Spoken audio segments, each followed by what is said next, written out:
Господине Мојановски, кој е вашиот коментар за признавањето на Бугарската православна црква како мајка црква на МПЦ? Всушност станува збор за барање на Светиот Синод на Македонската православна црква, упатен до Синодот на Бугарската православна црква, во која што тие изразуваат подготвеност да ја прифатат Бугарската православна црква како мајка црква заради историското искуство и долгото постоење на организациони форми на Бугарската православна црква.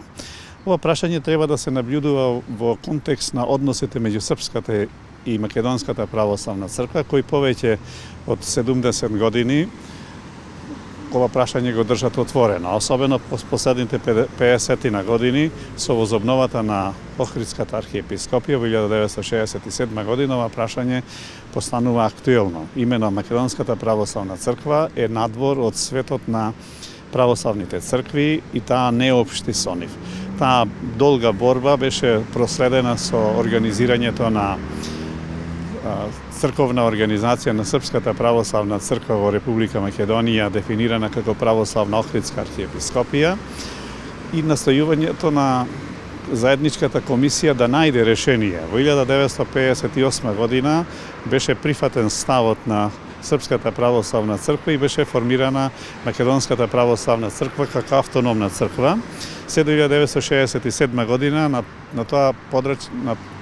во односите меѓу тие две структури во бившата федерација настанува определен број на проблеми, шумови и така натаму, што резултираше со возобновата на Македонската православна црква или на автокефалноста во 1967 година.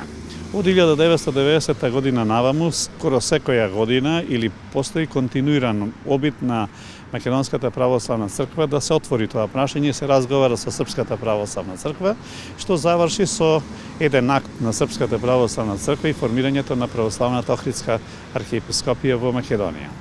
Од тој аспект, ако гледате, значи ова обраќање на Македонската православна црква го наблюдувам како последица на тие односи, како настојување на Македонската православна црква да најде начин и да се вклучи во светот на православните цркви и при тоа да искористи определени историски предпоставки. Но исто така ова прашање треба да се наблюдува во контекстот на воспоставувањето на односите или на политичките односи меѓу македонската и бугарската држава со подпишувањето на договорот.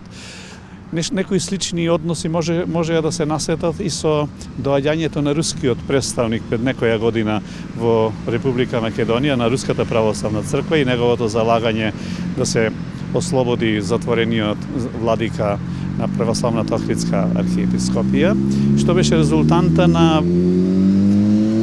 затоплувањето на односите меѓу Македонија и Србија и особено на односите меѓу Македонија и Русија. Така да ова прашање, ако го наблюдуваме во тој поширок контекст, апсолутно ги следи стапките или чекорите на политичките и на општествените односи и се обидува прашањето кое е во основа за вклучувањето на Македонската православна црква во светот на православните цркви е зачинето со премногу политички материјал или со премногу политички мируди, да најде соодветно решение за нејзино вклучување во светот на православните цркви. Ова обраќање на Македонската православна црква до Бугарската православна црква и неговото објавување пред да се изјаснат бугарските авторитети во Бугарската православна црква несомнено ќе создаде нов шум во светот на православните цркви на Балканот, ќе ги отвори, можеби ќе ги заоштри определени односи, ќе